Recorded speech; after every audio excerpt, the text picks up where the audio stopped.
Hey guys, welcome back to some Gilded Guardians. Today's video, we're going to be looking at a couple things, especially when it comes to the free-to-play accounts. Now, overall, this account, as you can see from my Guardians, not free-to-play by any means, but I do run a mini free-to-play account. And of course, we are running one specific hero in there that they continue to adjust and continue to kind of play around with, which of course is zkEVM. So overall for this hero, they made a lot of adjustments to the skills and abilities that she had. Well, now looking at the patch notes that are coming up, they're actually changing her again and what they're doing with the skill Linear Assault. So of course, that is this one right here. They are nerfing the amount of damage you do, and you can see it is already in there. Now, this used to scale up to 145 damage, 145% for the basic attack damage. Now it's nerfed all the way down to 103. Now this, of course, has a pretty big part because they also did a nerf and an adjustment to Aquasphere. Now, as you can see, targets the nearest enemy, dealing damage as physical damage, reducing the attack speed and movement speed. This used to attack and really go around the densest enemies, and now that is not the case at all. Now it is the nearest enemy, which means when your tanks move forward into that front line, she had the ability to kind of hit everybody within there, of course, decimating the entire group with the dense enemies. That is not the case any longer. Now it is the nearest enemy, and as you can see, kind of the same. So it is unfortunate the way that they're taking it, because again, when you think of heroes within this game itself, when you think of the free-to-play aspect, this was really the go-to hero for damage, and it seems like, again, continuously. Now, they did put on here, also team note, there's a note on here that this hero has performed far above other Ranger class Guardians for a while, and we'd like to bring her a little closer in line with the reach of other Guardians. We will continue to monitor the performance and community feedback. Now, again, it's kind of interesting because with the nerf of this hero, it kind of opens it up to a couple other heroes, which a lot of players are kind of exploring. But again, you're pretty locked in with heroes in general. Even when you start looking at the Guardian decks, when you start looking at a couple different places and thinking of heroes that were kind of the same in that Ranger slot, you are super limited to the heroes that are in here. Atticus was a go-to, and I'm wondering if at some point is zkEVM going to fall out of that PvP aspect, where we've actually seen her. Is she going to remain in there? And then, of course, what role is Atticus going to play when it comes to damage? Again, this is kind of speculation. What is this going to look like? But we could see around where Atticus might be doing a little bit more damage than zkEVM. And of course, when you put them with Grizel, it does make a big difference. Now, even looking down here, you can see these are all of the heroes. Majority of these are not free to play. When you start looking at the early ones, the Founder, there's early, even Founder. I don't have any of these. And unfortunately, again, if you are free to play, pretty much the ones that I have here are the ones you're going to have the availability to, or the access to, as you can see right here from these three. I know Atticus you could have as well, but overall you are super, super limited in this game. And even thinking of some of the other heroes, when you start looking at heroes like JD, which of course is a newer hero that we got out of here, you don't have the ability to get them as free-to-play. I feel like the free-to-play is just going to continue to get a bigger and bigger and larger gap is what we're going to see between these. And of course, looking at Aquarius would in free-to-play, I'll show you the ideal free-to-play.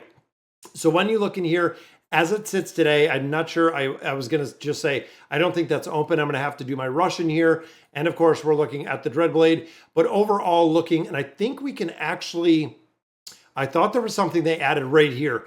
So let's test in Guardian in here. I thought they added this new mode, and you can still see the little red screen. I changed a couple things in here, but looking at the heroes, so thinking of the ideal team as we have it right now, and you can see we do have access to all these heroes if you want to pick them up. So overall, again, kind of thinking and the free-to-play aspect is tank mode. All of these tanks, of course, expensive to pick up. This really is the tank. When you look at Tuskrog, this is the tank. This is the strongest tank, honestly, that you're going to see. That is used in a lot of content. Now, of course, Enlightenment can only go to level 10, so you are kind of capped there when it comes to the tanking role. Now, when we start thinking about the warrior role, this is kind of a little bit more of flexibility because you do have Tybor in there. Tybor, of course, is a hero that you can get free to play. And looking at the rest of these, a lot of players do use Palmyra. I don't find her very effective. It's unfortunate, but I do not find her very effective. You could also go in here and use Kreese.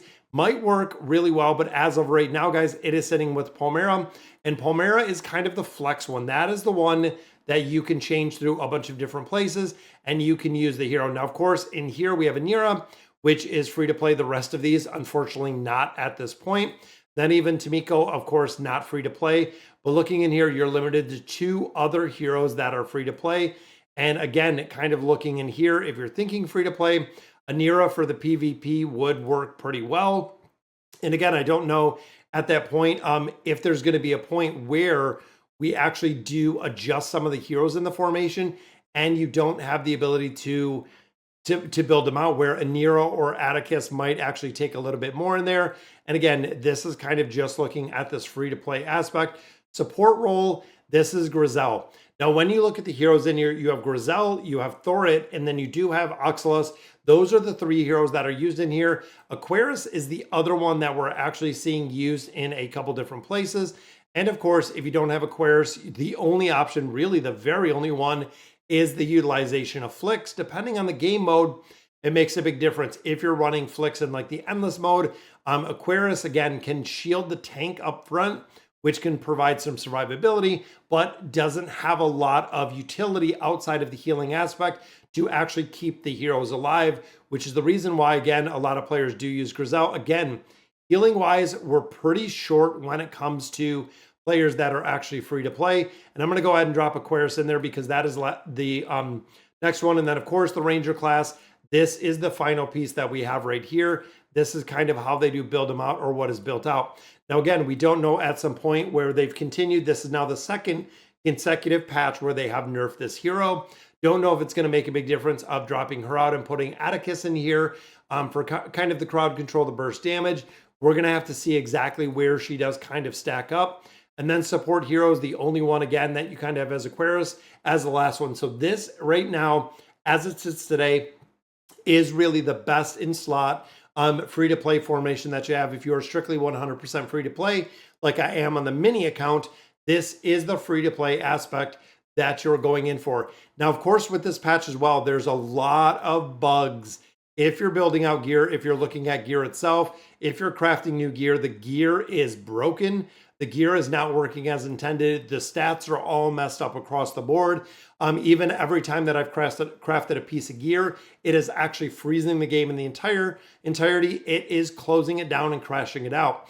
Now, a couple things that I do like that they added, which let's go ahead and max this out if we can. They gave you this right here. So it shows right here, max level, increase your commander's level to increase the Guardian's max level. So of course, quick little snip right there. Raise commander level in the following ways: crafting or the adventure. These are the 2 ways that you can level up your commander. Now we know crafting right here is the #1 biggest spot to build up the commander level by far. It is really the way, and really the big way that you want to craft this up. Now, Kineris, they did adjust as well, but the rest of it, just a lot of bug fixes in here. And then, of course, the Endless Season 5 begins. Boss Rush Week 11 begins with the heroes in general. Now, we have been working on a few, including Cyrus. I picked up a couple more of our hearts in here, which means if you look, we can double heart. And then, of course, the probability is already capped at that 60%. I'm going to save them. We have to do the exact same thing here. You can see that we are 2,000 short for Karuk. Definitely want to build them up, but Tarvos, the exact same, as we can build one in here. Again, we need some more resources. And then we do have enough for Cyrus. Now, me personally, and I want to get your opinions right down in the comments down below, is me personally, I am saving for these top 3. You can see right here, we have 13 Radiant 6. Once we get Leah up to 15, so actually using a lot of these Keeper Souls, getting her up to 15, that is as far as the Enlightenment goes. Enlightenment 15 is the cap. Radiance level, of course, is 10, meaning as we're moving the bar and actually getting these heroes built up a little bit further, there's going to be a point where the Enlightenment is no longer used. That means it is going to be 100% straight Radiant Souls that we're going to have to use in here. And then, of course, looking here, we have our Keeper Souls. In here, we do have the Redeemer Souls. And then Tavros is, of course, using the Imperial Souls. I'm going to keep it, and I'm going to keep building these 3 in their entirety. And again, I want to kind of earmark them. These are the 3 that I'm going to be using in my entirement as we continue to get souls. Once I do get them up to that Enlightenment 15, they're not going to need it. No more use for, of course, the legendary cracked hearts, but no more use for souls at that point, because they will be capped in their Enlightenment in their entirety. And again, I'm just kind of saving the rest of these based on where they're kind of built. Even looking here, we were kind of talking about Grizel, we were talking about T-Rock. T-Rock overall, a lot of players said to build much, much higher over Grizel. And as you can see, we actually just finally got the commander level up to 188. So we're going to continue building that out and making more progression as we continue in here. All right, guys, so that is going to do it for today's video. Let me know in the comments what you guys think. And as always, thank you guys for watching.